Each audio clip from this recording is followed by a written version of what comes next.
आदिवासी कोल समाज का सम्मेलन कांद्री मॉयल खदान में आयोजन। नागपुर जिले की रामटेक तहसील अंतर्गत आने वाले कांद्री मॉयल खदान परिसर में दिनांक 7 जनवरी 2024 को अखिल भारतीय कोल समाज का राष्ट्रीय आदिवासी सम्मेलन एवं फग्गन सिंह कुलस्ते केंद्रीय राज्य मंत्री इस्पात एवं ग्रामीण विकास भारत सरकार के सत्कार समारोह का आयोजन किया गया, जिसमें महाराष्ट्र सहित मध्य प्रदेश, छत्तीसगढ़ के आदिवासी समुदाय के लोगों के द्वारा सहभाग लिया गया।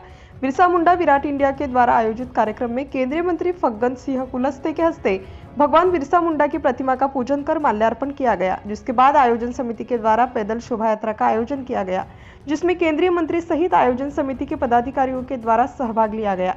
शोभा यात्रा का समापन मॉयल खान परिसर में स्थित फुटबॉल ग्राउंड में किया गया। सभा मंडप में मंच पर आसीन वक्ताओं के द्वारा कार्यक्रम को संबोधित किया गया। इस समारोह में फग्गन सिंह कुलस्ते केंद्रीय मंत्री, धर्म सिंह मसराम पूर्व विधायक मध्य प्रदेश, छगनलाल कठौते राष्ट्रीय संयोजक, बिरसा मुंडा विराट इंडिया लाल बहादुर बनवासी राष्ट्रीय अध्यक्ष बिरसा मुंडा, गट ग्राम पंचायत कांद्री खदान के उपसरपंच राजा कठौते एवं कोल समाज की महिलाओं ने और कांद्री खान के कर्मचारियों ने बड़ी संख्या में हिस्सा लिया। सिटी इंडिया न्यूज के लिए रामटेक तालुका प्रतिनिधि हर्षपाल मेश्राम। कार्यक्रम होने जा रहा है कोल आदिवासी समाज का। इसमें जो मेन मुद्दा है one nation one constitution one system, इस पर फोकस किया जाएगा और पूरे भारत में हमारे कोल समाज के वर्गों को बांटा ना जाए, हमको एक ही वर्ग में रखा जाए और कहीं सामान्य वर्ग, कहीं ओबीसी, कहीं एससी, तो उसको एसटी में लाया जाए। ये हमारा आज का मुद्दा है। और पूरा हमारा ये जो गरीब तबका का है, केवल जब से ये धरती बनी है और जब से हम धरती में पैदा लिया है, तब से क्या हम मजदूरी करते रहेंगे, खदानों में काम करते रहेंगे, गली कूचर में हम काम करते रहेंगे? यही हमारा सिद्धांत है क्या? यही हमारी ड्यूटी है क्या? तो हम हर समाज के साथ में बराबरी के दर्जा में जुड़ना चाहते हैं और विकास के स्तर पर हम आना चाहते हैं। नेशनल लेवल पर कोल जो है संपूर्ण भारत में आदिवासी घोषित है। One constitution, one nation and one system. एक विविधता जो है कोलों की संस्कृत होती है, लेकिन उसकी जाति नहीं होती है। और ये चिंतन प्रस्ताव को लेकर के कार्यक्रम आयोजित किया गया है।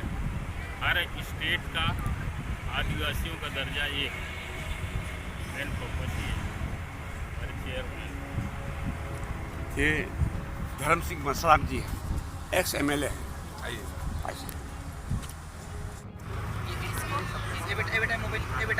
सर, आदिवासी कोल समाज को लेकर के आज आपके द्वारा कौन सी घोषणा की जा सकती है?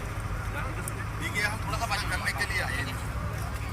हम सब समाज के बीच में काम करने के लिए, सबको एक साथ जोड़ने के लिए आए हैं। और ये भगवान बिरसा मुंडा जी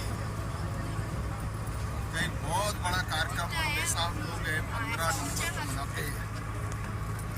पूरे देश में प्रधानमंत्री नरेंद्र मोदी जी ने पिछले समय राष्ट्रीय गौरव दिवस के रूप में मनाने का फैसला भारत के अंदर किया है।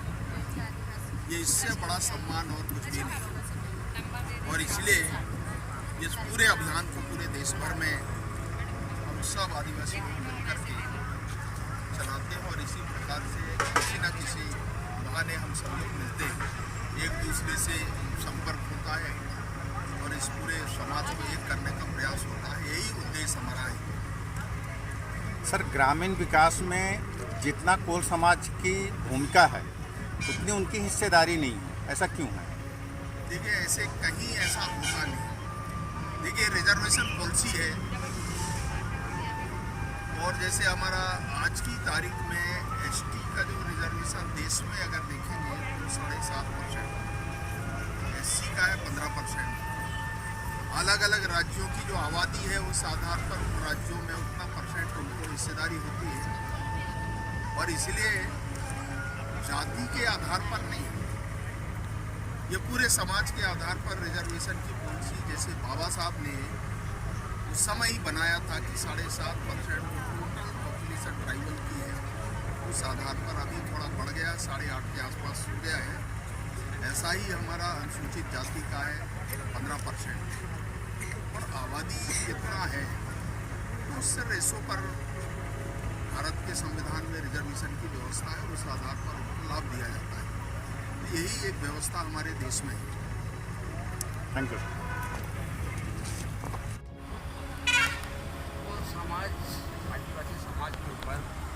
आज तक जो अत्याचार हो रहे हैं इसको शासन के सामने लाना आप लोगों के माध्यम से प्रधानमंत्री के पास वैसे जाना चाहिए। प्राचीन काल की मानव जाति आदि बोल जाती है, पर उसके ऊपर आज़ादी के बाद जो अत्याचार हुए, आज़ादी की लड़ाई 1814 में मूल संग्राम ने स्टार्ट किया आज़ादी के।